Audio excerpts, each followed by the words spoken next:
فإن لم تفعلوا فأذنوا بحرب من الله ورسوله। যদি তোমরা সুদি লেনদেন থেকে ফিরে না আসো, বিরত না হও, যদি তোমরা সুদি কারবার থেকে বিরত না হও, ফাআযানু বিহারবিম মিনাল্লাহি ওয়া রাসূলিহি, আল্লাহ আর তার নবীর বিরুদ্ধে যুদ্ধের ঘোষণা দিয়ে দাও, আল্লাহ আর তার রাসূলের সাথে যুদ্ধের প্রস্তুতি নিয়ে নাও। বলেন নাউযুবিল্লাহ। উমদাতুত তাফসীর নামে একটা কিতাব আছে, এই কিতাবের 1 নম্বর খণ্ড 330 নম্বর পৃষ্ঠা। আব্দুল্লাহ ইবনে আব্বাস রাদিয়াল্লাহু তাআলা আনহুমার বর্ণনা, তিনি বলেন, ইউকালু লিআকিলির রিবা ইয়াউমাল কিয়ামাতি খুসসিলাহাকা লিল হার। কিয়ামতের ময়দানে সুদখোরকে বলা হবে, তুমি অস্ত্র নাও আমি আল্লাহর সাথে লড়াই করার জন্য। সুদখোরকে বলা হবে, তুমি অস্ত্র নাও লড়াই করার জন্য। এ হলো 1 নম্বর ভয়াবহতা। 2 নম্বর, আল্লাহ না করেন যারা সুদ খায় আর সুদি লেনদেন অবস্থায় যদি মারা যায়, তারা কিয়ামতের ময়দানে কবর থেকে পাগল অবস্থায় উঠবে। পাগল অবস্থায়। আল্লাহ পাক রব্বুল আলামিন সূরা বাকারার 275 নম্বর আয়াতে বলেন, আল্লাযীনা ইয়াকুলুনার রিবা, যারা সুদ খায়। আমি আয়াত বলবো, এই জায়গাটা খালি আপনারা অনুবাদটা করবেন। আল্লাযীনা ইয়াকুলুনার রিবা, হুজুররা না অন্যরা জোরে বলবেন, আল্লাযীনা ইয়াকুলুনার রিবা। সব দিক থেকে আওয়াজটা আসে না, বলেন আল্লাযীনা ইয়াকুলুনার রিবা, জোরে বলেন সবাই। হ্যাঁ, যারা কি খায়? সুদ খায়। লা ইয়াকুমুনা ইল্লা কামা ইয়াকুমুল্লাযী ইয়াতাখাব্বাতুহুশ শাইতানু মিনাল মাস। তারা এমন অবস্থায় উঠবে যেন শয়তান তাদেরকে স্পর্শ করে পাগল বানায় দিচ্ছে। যালিকা বিআন্নাহুম ক্বালু ইন্নামাল বাইউ মিসলুর রিবা। এটা এই কারণে তারা বলে ব্যবসা সুদের মতো। ব্যবসা কিসের মতো? আল্লাহ বলেন, ওয়া আহাল্লাল্লাহুল বাই'a ওয়া হাররামার রিবা। আল্লাহ ব্যবসাকে হালাল করেছেন, সুদ হারাম করেছেন। তাহলে আপনারা বলেন তো, ব্যবসার সুদ কি এক না সম্পূর্ণ আলাদা? ব্যবসায়ী লেনদেনের লভ্যাংশ হালাল, সুদি লেনদেনের লভ্যাংশ হারাম। তাহলে ব্যবসা সুদের মতো এই কথা যারা বলে তাদেরকে বলবেন, ব্যবসায়ীরা কষ্ট কইরা লাভবান হয়, আপনি ঘরে ঘুমায়া ঘুমায়া লাভবান হন, এই জন্য আপনারটা হারাম, ব্যবসায়ীদেরটা হালাল। তো ব্যবসার সুদ কি একরকম হইল? এই কারণে এরা পাগল অবস্থায় উঠবে। 3 নম্বর, এই 3 নম্বরটা দেখার সময় আমার দিকে তাকান। এই যে দেখেন, আমার গলায় ধরছি না, আমি তো বেশি জোরে ধরি নাই। সুদখোর কিয়ামতের ময়দানে যখন উঠবে, মনে হবে তার গলাটা কেউ চাপ দিয়া ধরছে, তার শ্বাস রোধ করে হত্যা করা হচ্ছে, এমন অবস্থায় সুদখোর উঠবে। উমদাতুত তাফসীর 1 নম্বর খণ্ড 330 নম্বর পৃষ্ঠা। আব্দুল্লাহ ইবনে আব্বাস রাদিয়াল্লাহু তাআলা আনহুমার বর্ণনা, তিনি বলেন, আকিলুর রিবা ইউবআসু ইয়াউমাল কিয়ামাতি মাজনুনান ইউখনা। সুদখোরকে কিয়ামতের ময়দানে পাগল অবস্থায় উঠানো হবে, এমন অবস্থায় উঠানো হবে দেখলে মনে হবে তাকে শ্বাসরোধ করা হচ্ছে, এমন অবস্থায় উঠানো হবে। 4 নাম্বার, যারা সুদ খায় তারা আল্লাহর বরাদ্দকৃত হালাল নেয়ামত থেকে বঞ্চিত হয়। নাউজুবিল্লাহ। আল্লাহ আপনার জন্য একটা হালাল নেয়ামত রাখছে, এই সুদের কারণে হালাল নেয়ামত থেকে বঞ্চিত হয়। সূরা নিসার 160, 161, 2 আয়াতে আল্লাহ বলেন, 4টা অপরাধের কারণে হালাল বৈধ নেয়ামত থেকে ইহুদিদেরকে আল্লাহ বঞ্চিত করেছেন। কয়টা অপরাধের কারণে? আল্লাহ বলেন, ফাবিজুলমিম মিনাল্লাযীনা হাদু হাররামনা আলাইহিম তাইয়্যিবাতিন উহিল্লাত লাহুম। ইহুদিদের জুলুমের কারণে তাদের জন্য যে পবিত্র জিনিসগুলা হালাল ছিল, আমি আল্লাহ এগুলা হারাম করে দিলাম। ছিল হালাল, করে দিলাম হারাম। 1 নম্বর অপরাধ, জুলুম করত তারা। 2 নম্বর, ওয়া বিসাদ্দিহিম আন সাবিলিল্লাহি কাসীরা। এরা মানুষকে আল্লাহর রাস্তা থেকে বাধা দেওয়ার কারণে আমি তাদের জন্য বরাদ্দকৃত হালালটাকে হারাম করলাম। 3 নম্বর, ওয়া আখযিহিমুর রিবা ওয়া কদনুহু আনহু। তাদেরকে সুদ খাওয়া থেকে নিষেধ করা হয়েছে, এরপরেও তারা সুদ ধরত, গ্রহণ করত।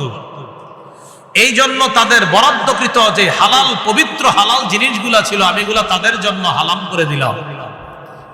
4 নাম্বার, আকলিহিম আমওয়ালান নাসি বিল বাতিল, মানুষের সম্পদ অন্যায়ভাবে ভক্ষণ করার কারণে আমি তাদের জন্য যে পবিত্র জিনিসগুলা হালাল ছিল এগুলা হারাম করে দিলাম। মানুষের সম্পদ অন্যায়ভাবে ভক্ষণ, এলাকায় অনেকে দেখবেন জমিনের আইল ছিল এত বড়, হঠাৎ এটা হইতে হইতে হইতে হইতে হইতে আইলটা একটু হয়ে যায়, ওই 2 সাইড দিয়া কাটে, কাটতে কাটতে নিজের জমিন বাড়ায়। রাসূলুল্লাহ সাল্লাল্লাহু আলাইহি সাল্লাম বলেন, মানিত্তাতা শিবরান, কেউ যদি 1 বিঘত পরিমাণ সম্পদ, 1 বিঘত পরিমাণ সম্পদ অন্যায়ভাবে আত্মসাৎ করে, কয় বিঘা? 1 বিঘত।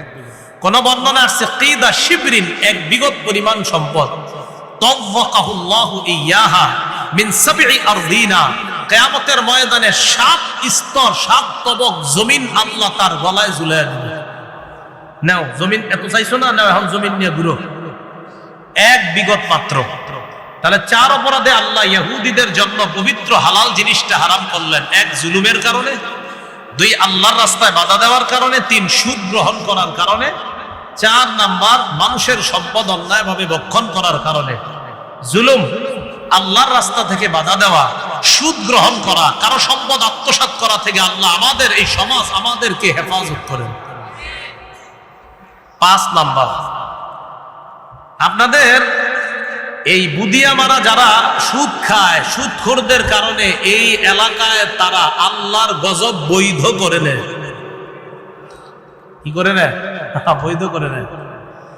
আত-তারগীব ওয়াত-তারহীব হাদিসের কিতাব, এই কিতাবের 3 নম্বর খণ্ড 69 নম্বর পৃষ্ঠা নবীজি সাল্লাল্লাহু আলাইহি সাল্লাম বলেন, ইদা যাহারাজ জিনা ওয়ার রিবা ফি ক্বরিয়াতিন ক্বাদ আহাল্লু বিআনফুসিহিম আযাবাল্লাহ, কোন এলাকার মধ্যে যদি 2টা অপরাধ বেড়ে যায়, কয়টা? 1 নাম্বার জিনা, 2 নাম্বার সুদের কারবার। ক্বাদ আহাল্লু বিআনফুসিহিম আযাবাল্লাহ, এই জিনাকারী দল আর সুদখোরেরা আল্লাহর গজব ওই এলাকার জন্য বৈধ করে নেয়।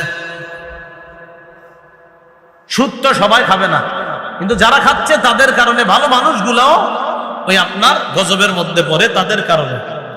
এজন্য এলাকার উচিত যারা সুদ খায় এই মানুষগুলোরে ধরে, পায়ে ধরে, হাতে ধরে বুঝিয়ে সুদ থেকে বাঁচানোর চেষ্টা করা। আল্লাহ আমাদেরকে তৌফিক দান করেন। আল ইহসান ইমাম পরিষদ তারা উদ্যোগ নিবে, তাদের মাধ্যমে যুব সমাজ যারা আছেন আপনারা মিলেমিশে পায়ে ধরে, হাতে ধরে, বাবা বলে, ভাই বলে, যেমনি পারেন সুদ থেকে হেফাজত করেন, তাদেরকে ফেরানোর চেষ্টা করেন। আল্লাহ তৌফিক দান করেন। এদেরকে বলেন, ভাই সুদ ছেড়ে দাও, অন্যথায় এলাকা ছাড়ো। নাকি? হ্যাঁ, কি ঠিক? তো আরেক এলাকায় গেলে হেনেও তো সুদ খায়, ওই এলাকায় গজব আনবে। আপনি মানে আপনারা ঠিক করেন, এই ভাইরাস কোথাও পাঠাবেন না, ভাইরাস এখানেই সংশোধন করবেন। আমি কইছি দিকে আরও কয়, আপনি যদি এই ভাইরাস আরেক এলাকায় পাঠান তো ইনি গিয়েও তো সুদ, এই সুদ খাইয়া আপনার গজব টানবে।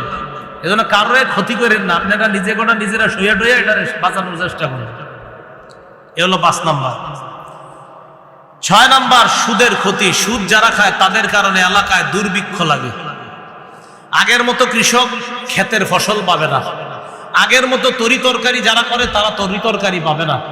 আগে মা বোনেরা শীতকালে তাদের ঘরের টিনের উপর লাউ গাছে 50-60টা লাউ পেলেও এখন আর 10-12টার বেশি পাবে না। এটা সুদখোরদের কারণে এই জাতীয় আল্লাহ প্রদত্ত নেয়ামত গুলোর মধ্যে দুর্ভিক্ষ লাগে। আল্লাহ রাগান্বিত হয়ে এই নেয়ামত গুলা ছিনিয়ে নেয়।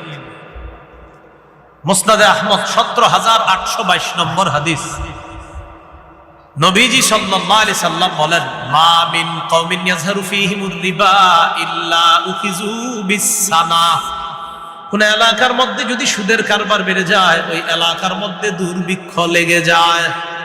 সুদের কারবার বাড়লে এলাকায় কি লাগে? ওই এই হাদিসে আরেকটা অংশ আসছে, কমুনিটা আমাদের আলোচ্য বিষয় এটা না, বাকি বলে ফেলি। মা মিন কওমিন ইয়াযহারু ফীহিমুর রিশা ওয়া ফী রিওয়ায়া রাশা, কোন এলাকার মধ্যে যদি ঘুষের কারবার বেড়ে যায় ইল্লা উখিযু বির-রুবি, ওই এলাকার শক্তিশালী সুঠাম দেহী পুরুষগুলাও কাপুরুষ হয়ে যায়।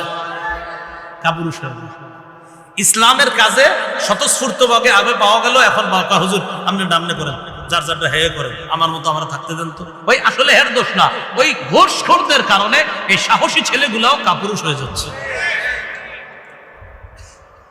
7 নাম্বার, যারা সুদ খায় তারা পেটে সাপ ঢুকায়। সাপ সাপ এমন এক প্রাণী, আপনারা কেমন ভয়বান জানি না, আমি দুনিয়াতেও আল্লাহ রেখে আল্লাহ দুনিয়াতেও যেন আমি সাপ না দেখি, আখেরাতে তো নাই, দুনিয়াতেও যেন সাপ না দেখি। চিড়িয়াখানায় শিক্ষা সফরে গিয়ে যে খালি দেখছি স্ন্যাক্স লেখা আছে, মানে সাপের একটাও আছে, সবাই এটা দেখছে, আমি এটাও কিন্তু দেখিনি, চিড়িয়াখানাও গিয়ে দেখিনি।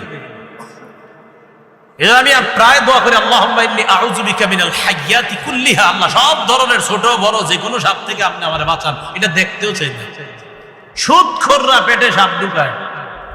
ইবনে মাজাহ 2273 নম্বর হাদিসের বর্ণনা, রাসূলুল্লাহ সাল্লাল্লাহু আলাইহি সাল্লাম বলেন, আতাইতু লাইলাতান উসরিয়া বি আলা কওমিন, মেরাজের রাতে রওনা করলাম, মেরাজের রাতে একদল মানুষের কাছে আসলাম আমি, এসে তাদের দিকে তাকায় দেখলাম, বুতুনহুম কাল বুয়ুত, তাদের পেটগুলা বিশাল বড় বাড়ির মতো, পেট বাড়ির মতো, বাড়ি। ফিহা আল হাইয়াত তুরা মিন খারিজি বুতুনিহিম, আল্লাহ নবী বলেন বাহির থেকে দেখা যায় পেটের ভিতরে বিশাল বড় বড় সাপ দৌড়ায়। আমি প্রশ্ন করলাম, মানহা উলা ইয়া জিবরিল, জিবরিলেরা কারা?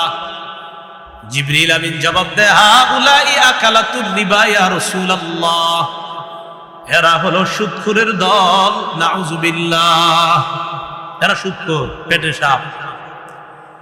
8 নাম্বার, যারা সুদ খায়, আমরা মায়ের পেট থেকে দুনিয়াতে আসছি সবাই, আলহামদুলিল্লাহ। 8 নাম্বার, যারা সুদ খায়, আপন মাকে বিয়ে করে, অর্থাৎ আপন মায়ের সাথে ব্যভিচারের গুনাহ করে।